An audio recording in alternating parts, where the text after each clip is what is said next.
U.S. President Donald Trump has shifted his focus from Canada, Mexico, and China to Europe, citing the EU's unfair trade practices. He has announced plans to impose tariffs on products from Europe, citing the EU's disadvantage in trade. Brussels. Lobbies are more active than ever, and Trump has threatened tariffs on various products, including automotive, steel, agricultural products, and electronics. The Trump administration has long argued that Europe is holding the U.S. back through fair trade practices. C'est simple, nous on pense que la priorité, elle est à cet agenda stratégique et sécurité de nos frontières. Et si nous étions attaqués sur des sujets commerciaux, l'Europe, comme une puissance qui se tient, devra...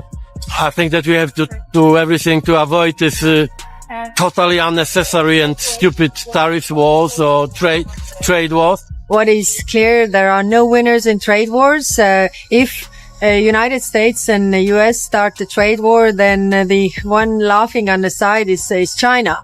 The EU's response to threats of retaliation has led to speculation that global trade could be disrupted due to reciprocal tariffs. These tariffs could potentially disrupt production costs and the global supply chain of companies.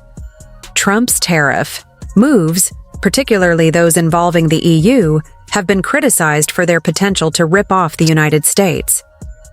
The EU's defensive measures and plans could have far-reaching consequences for all of us in the future. The EU was created to rip off the United States, and Trump's actions have been well executed. It was formed in order to screw the United States. I mean, look, let's be honest. The European Union was formed in order to screw the United States. That's the purpose of it. And they've done a good job of it, but now I'm president. Trump has announced plans to impose a 25% tariff on cars and other goods, arguing that the EU's trade surplus in goods is exploitative. He stated that the tariffs would apply to cars and other goods, but did not specify whether they would apply only to European imports or imports worldwide. Trump's move to tax the EU has sparked a loud question in Brussels, as the EU has been accused of exploiting the US. Trump's mother was born in Scotland, and his grandfather immigrated to the United States from Germany. He said he loves all countries, and that the EU was set up to cheat the US. When asked what would happen if the EU imposed retaliatory tariffs, Trump said they could not do it, but they can try, but cannot equal their numbers. The US is the pot of gold, and everyone wants what everybody wants. Reciprocal tariffs will hit producers and consumers the hardest in the EU, as the automobile, white goods, agricultural products, pharmaceuticals, and technology sectors are major exporters to the US market.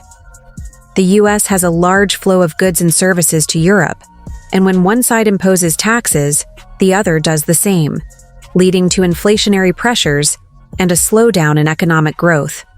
Signals from Brussels suggest that the EU Commission is preparing contingency plans, including imposing high tariffs on some US imports and initiating legal proceedings at the World Trade Organization.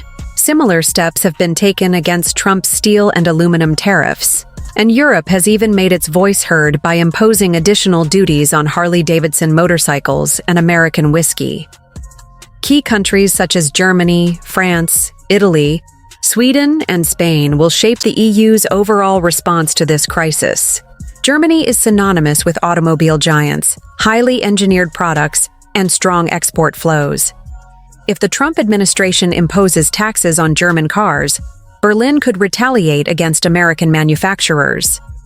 In conclusion, Trump's tariffs may lead to chaos for global trade, as the European Union and the US are the backbone of the global economy. Key countries like Germany, France, Italy, Sweden, and Spain will shape the EU's response to this crisis. The European Union, EU, is considering a retaliatory package to make it harder for established companies like Tesla, Ford, and General Motors to enter the European market. Germany, which prefers diplomacy, is expected to put American products at the top of the list if the retaliatory package is approved by a joint EU decision. France, one of the world's leading exporters of agricultural and food products, is also a major player in the European market. France's line is that the EU should act together and impose tariffs, but their priority is to reach an agreement. If these tariffs are imposed, France risks being unable to catch up with American consumers, especially on critical exports such as wine, cheese, and automobiles.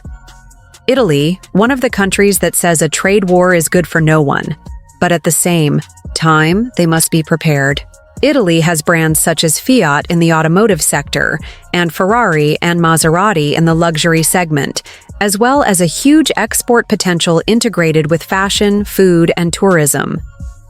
If the United States targets Italian exporters, the Rome administration may threaten to restrict the activities of American companies in Italy, focusing on American technology and logistics companies operating in Italy and imports of agricultural products.